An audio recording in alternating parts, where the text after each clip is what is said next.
Assalamualaikum warahmatullahi wabarakatuh. Sahabat Nusantara, Nabi Lut adalah anak saudara dari Nabi Ibrahim. Ayahnya yang bernama Hasan bin Tareh adalah saudara sekandung dari Nabi Ibrahim. Diceritakan setelah Nabi Lut berada di Mesir bersama Nabi Ibrahim, Nabi Lut alaihissalam pindah ke Yordania dan bermukim di sebuah tempat bernama Sadum. Masyarakat Sadum adalah masyarakat yang rendah tingkat moralnya, rusak mentalnya, tidak mempunyai pegangan agama atau nilai kemanusiaan yang beradab. Kemaksiatan dan kemungkaran merajalela dalam pergaulan hidup mereka. Pencurian dan perampasan harta milik merupakan kejadian sehari-hari, di mana yang kuat menjadi kuasa sedang yang lemah menjadi korban penindasan dan perlakuan sewenang-wenang. Maksiat yang paling menonjol yang menjadi ciri khas hidup mereka adalah perbuatan menyukai sesama lelaki atau homoseks di kalangan lelakinya dan lesbian di kalangan wanitanya. Kedua jenis kemungkaran ini begitu merajalela di dalam masyarakat sehingga merupakan suatu kebudayaan bagi kaum Sadum. Seorang pendatang yang masuk ke Sadum tidak akan selamat dari gangguan mereka. Jika ia membawa barang-barang yang berharga, maka dirampaslah barang-barangnya. Jika ia melawan atau menolak menyerahkannya, maka nyawanya tidak akan selamat.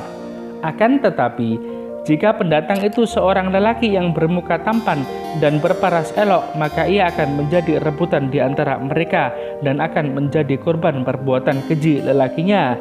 Dan sebaliknya, jika si pendatang itu seorang perempuan muda, maka ia menjadi mangsa bagi pihak wanitanya pula.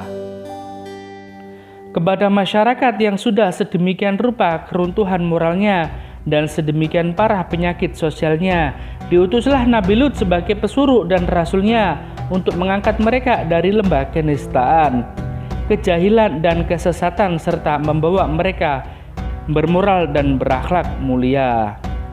Nabi Lut melaksanakan dakwahnya sesuai dengan tugas risalahnya.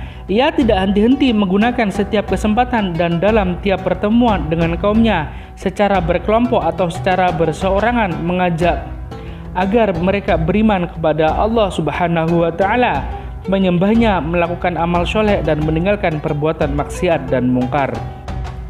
Akhirnya kaum Lut merasa kesal dengan dakwah yang disampaikan Nabi Lut yang tidak putus dan henti-hentinya.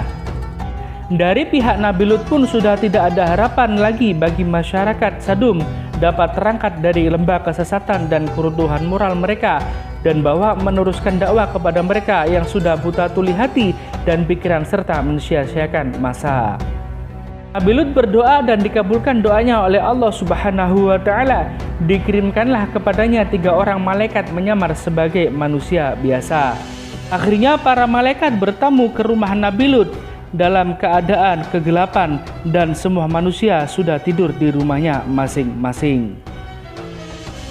Nabi Lut berpesan kepada istrinya dan kedua putrinya agar merahasiakan kedatangan tamu-tamunya.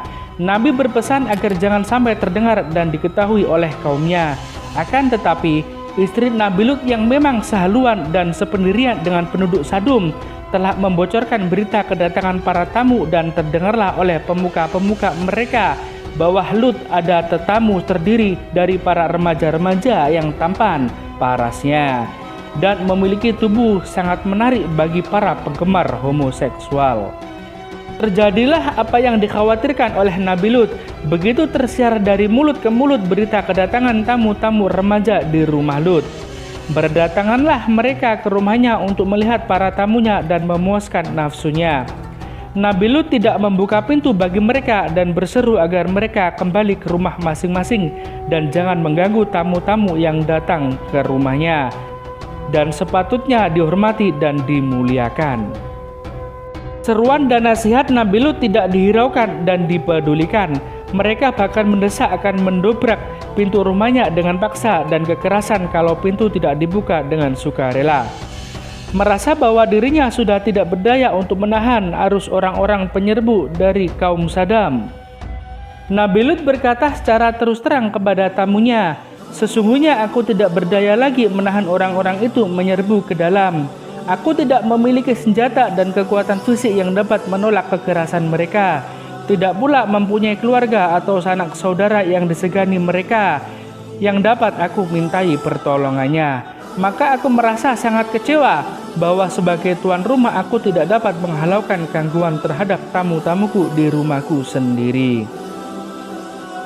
Begitu Nabi Lut selesai mengucapkan keluh kesahnya, para tamu segera mengenalkan diri kepadanya dan memberi identitasnya, bahwa mereka adalah malaikat-malaikat yang menyamar sebagai manusia yang bertamu kepadanya, dan bahwa mereka datang ke Sadum untuk melaksanakan tugas menurunkan azab dan siksa atas rakyatnya yang membangkang dan enggan membersihkan masyarakatnya dari segala kemungkaran dan kemaksiatan yang keji dan kotor.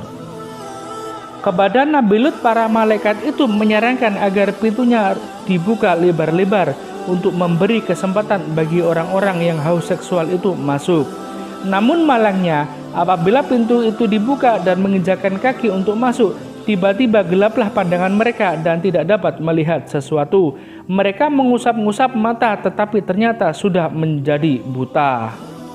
Nabi Lut keluar dari rumahnya sehabis tengah malam. Bersama keluarganya terdiri dari seorang istri dan 2 putrinya, berjalan cepat menuju keluar kota, tidak menoleh ke kanan maupun ke kiri sesuai dengan petunjuk para malaikat yang menjadi tamunya. Akan tetapi, ternyata istri Nabilah yang menjadi musuh dalam selimut bagi Nabi Lut. Tidak tega meninggalkan kaumnya, ia berada di belakang rombongan Nabi Lut berjalan perlahan-lahan, tidak secepat langkah suaminya dan tidak berhenti-henti menoleh ke belakang, karena ingin mengetahui apa yang akan menimpa atas kaumnya, seakan-akan meragukan kebenaran ancaman para malaikat yang didengarnya sendiri. Nabi Lut beserta kedua putrinya akhirnya melewati batas kota Sadum. Sewaktu fajar menyingsing, bergetarlah bumi dengan dahsyatnya di daerah Sadum, tidak terkecuali istri Nabi Lut yang munafik itu. Getaran itu berupa gempa bumi yang kuat dan hebat disertai angin yang kencang dan hujan batu yang menghancurkan kota Sadum beserta semua penghuninya.